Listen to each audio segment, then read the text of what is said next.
Satan Sanju Samsung Eden கார்டன்ஸ்ல வந்து அவரோட சேட்டையை காமிச்சிட்டு போயிருக்காரு. சஞ்சு சாம்சங் தர்ஸ் அடி போலியான ஒரு இன்னிங்ஸ். அடி போலி அப்படின்னா இது போலியான அடி இல்லைங்க, நிஜமான அடி. யாரெல்லாம் அவரோட டெக்னிக்ல அவரோட ஸ்கில்ல வந்து கொஸ்டின் கேட்டாங்களோ அவருக்கு எல்லாருக்குமே பேட்ல பதில் சொன்னாரு. எதை பத்தி பேச போறோம்னு உங்களுக்கு தெரிஞ்சிருக்கும். Hi, this is Parthiban. Welcome to minds of cricket.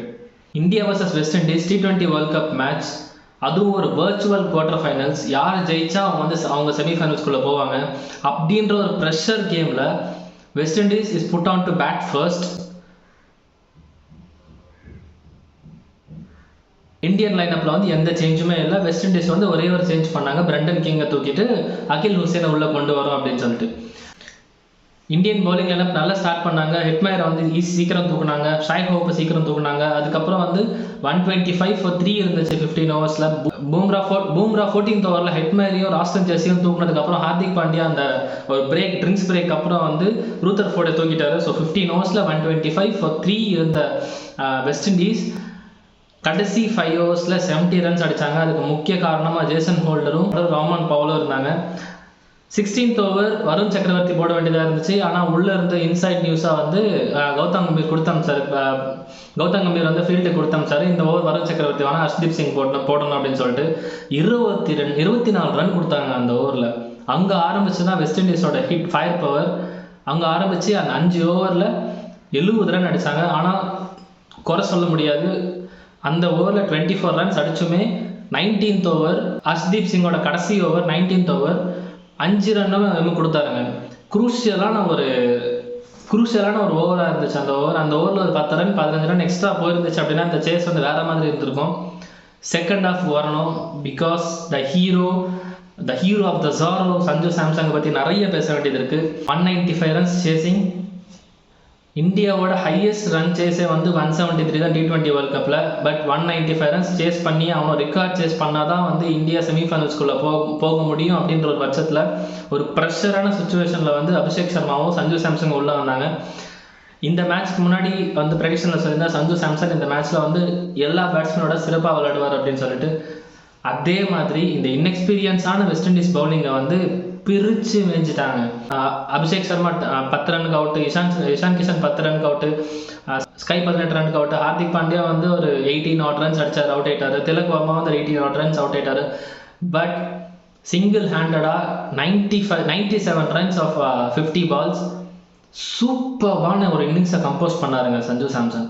யூஸ்வலாக ஸ்டார்டிங்லேயே வந்து அடிக்க போய் விக்கெட்டு விட்டுருவார், ஒரு ஃபுல் ஷாட்டுக்கு போவார், ஒரு ஃப்ளிக், ஒரு நெக்லிஜென்ஸான ஒரு ஃப்ளிக் விளையாடுவார், அதில் அவுட் ஆகிட்டு போயிடுவார். பட் இந்த மேட்ச்சில் எந்த பால்லையுமே வந்து அவர் அக்ராஸ் விளையாட பார்க்கல, எல்லாமே ஸ்ட்ரைட்டாக விளையாட பார்த்தாரு. அவரோட டெக்னிக், அவரோட ஸ்ட்ரென்த் என்னவோ புரிஞ்சு விளையாடினாரு.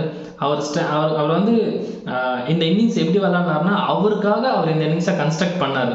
இது வந்து ஒரு செல்ஃபிஷான இன்னிங்ஸ் கிடையாது. பிகாஸ் செல்ஃபிஷான இன்னிங்ஸாக இருக்கணும் அப்படின்னா அவர் வந்து அந்த ஸ்ட்ரைக் ரேட்டை மெயின்டைன் பண்ணியிருப்பார் அப்படின்னு சொல்லிட்டு தெரியாது.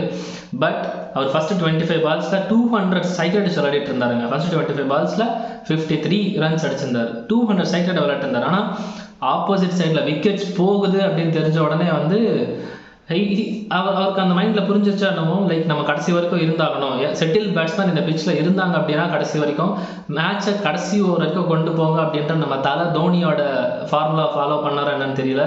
மேட்சை கடைசி ஓவர் வரைக்கும் நம்ம இருக்கணும் அப்படின்னு சொல்லிட்டு கொஞ்சம் ஸ்ட்ரைக் ரேட்டை குறைச்சாரு. ஒரு 180 ஆட ஆரம்பிச்சாரு. அடுத்தவங்க வந்து திலக் வர்மா வந்து நம்ம ஃபைனல் திலக் வர்மா வந்தார், சூப்பரான ஒரு கேமியோ. அது அன்ஃபார்ச்சுனேட்லி அவுட் ஆயிட்டாரு. அந்த ஹெட்மயர் தலை மேலே தூக்கி அடிச்சிருக்க வேண்டியது, பட் ஸ்டில் அன்ஃபார்ச்சுனேட்லி அது ஹெட்மயர் கையில் போய் விழுந்துருச்சு.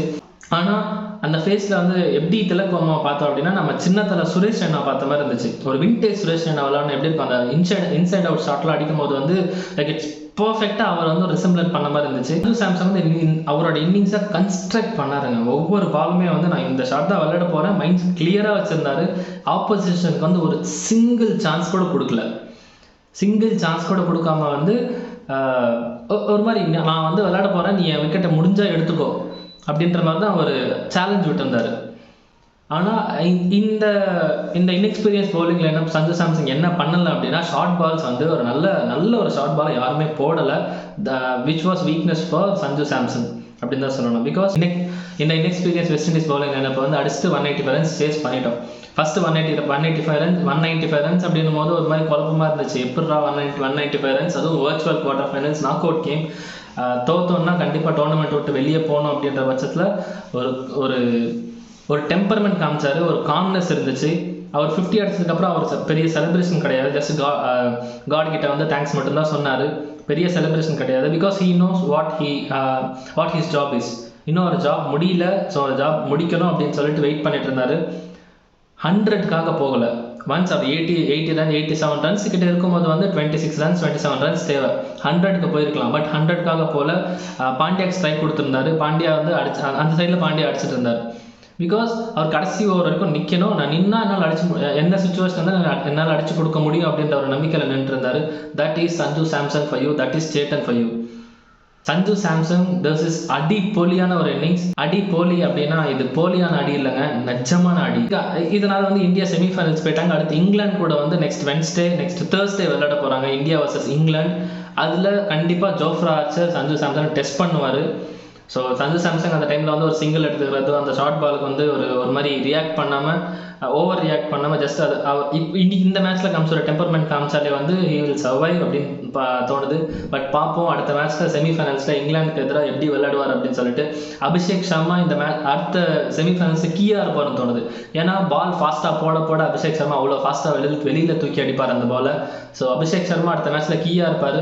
சஞ்சு சாம்சன் ஆர்ச்சர் ஓவரை தாண்டிட்டார் அப்படின்னா he will be deadly for India அப்படின்னு சொல்லணும். ஒரு இன்ட்ரெஸ்டிங்கான நியூஸ் என்ன அப்படின்னு பார்த்தோம்னா, சிஎஸ்கே அவங்களோட ப்ராக்டிஸ் மேட்சை தொடங்கியிருக்காங்க. நேற்றுலேருந்து ஒரு 10 days practice match. AYUSH Mhatre அப்படின்ற ஆயுஷ் மாத்ரே, ருத்ராஜ் கைக்வாட், இவங்கள ஒரு 10 பேரான ஸ்குவாட். நம்ம தலை தோனி சென்னைக்கு வந்துட்டாரு.